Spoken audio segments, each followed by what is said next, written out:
High guys, welcome to our new mini blog. तर आम्ही गावी आलो आहेत आमच्या गावच्या गणपतीला ह्या वर्षी. तर चला बघूया आम्ही डेकोरेशन काय करतो ते आज. तर इथे पप्पांसोबत पिल्लू मस्त अशी खेळत आहे, त्यांच्याबरोबर बसली आहे. हे आम्ही कर्टन्स घेतलेले, आमचे काका आहेत आणि हा पण काका आहे बाबूचा आमच्या. इथे मस्त कर्टन असे ट्राय करत आहेत, म्हणजे लावून कसं मेजरमेंट वगैरे घ्यायचं.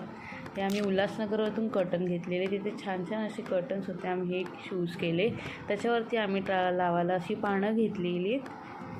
ती पण छान अशी त्याच्यावर शोभून दिसली. त्याच्यानंतर वरती असा पडदा लावलेला आम्ही कवर करायला, म्हणजे साईडच्या भिंतींना तेवाले पडदे आणि वरती दुसरे पडदे लावलेले कवर करायला. तिथे बाबू पप्पांसोबत खेळत आहे आणि हे सगळे कर्टन्स लावत आहे. जयेश पण इथे कर्टन्स लावत आहे वरचे.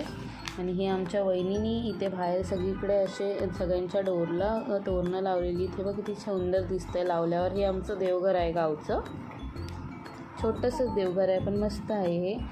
नंतर इथे तयारी झाली आमची. नंतर ते टेबल लावून तिथे सेटअप केलेलं. इथेच आम्ही खाली असा गणपतीचा तुम्ही पाहू शकतात. हे होतं आमचं डेकोरेशन. Thank you for watching.